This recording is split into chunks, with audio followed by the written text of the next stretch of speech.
श्री सद्गुरू ब्रह्मचैतन्य गोंदवलेकर महाराज यांचे 21 मेचे प्रवचन. अट्टहासाने नामस्मरण करावे. नामा इतके सूक्ष्म आणि स्थूल साधन नाही. एखादी गोष्ट अगदी कळकळीने सांगायची झाली म्हणजे अगदी बेंबीच्या देठापासून सांगतो असे आपण म्हणतो. त्याप्रमाणे नामही बेंबीच्या देठापासून घ्यावे, कारण सर्व वासनांचा उगम तिथेच आहे. आपण नामाची वस्ती तिथे ठेवून दिली म्हणजे आपोआप वासना क्षय होईल. उगीच वरवर नामस्मरण करू नये. ते अट्टहासाने आणि अंतःकरणपूर्वक घ्यावे, यातच खरे हित आहे. आता वासनाच मेली तर आम्ही विषय कसे भोगू याची नाही काळजी करू. भगवंताची सत्ता जाणली की त्याला सहज जाणता येते.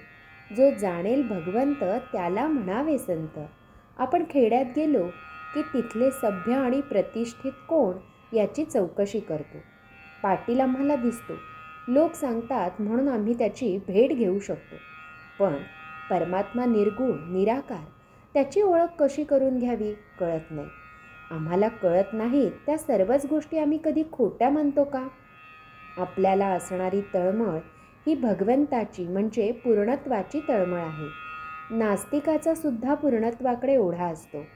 तेव्हा या तळमळीला भगवंत हेच औषध आहे. कोणतीही गोष्ट तळमळी वाचून चांगली होत नाही.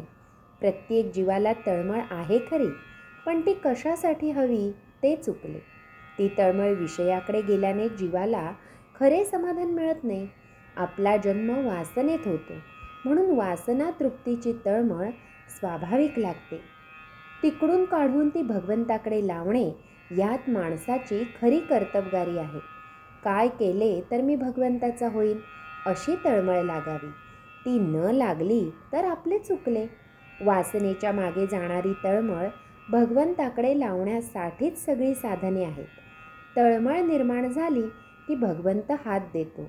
जगामध्ये असे कोणतेही दुःख नाही की जे भगवंताच्या आनंदाला विरजण घाले. प्रत्येकाला आनंद पाहिजे आहे. आनंद हेच भगवंताचे स्वरूप आहे. म्हणून मुळामध्ये असलेली गोडी आपण अभ्यासाने वाढवावी. भगवंत जर आपले मूळ स्वरूप आहे तर मग त्याचा अभ्यास करण्याचे काय प्रयोजन?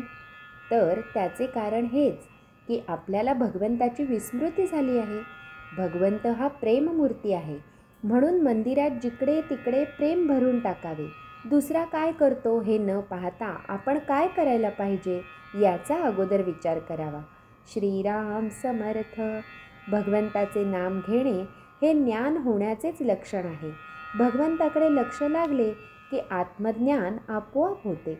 श्री सद्गुरू ब्रह्मचैतन्य गोंदवलेकर महाराज की जय. जय जय रघुवीर समर्थ.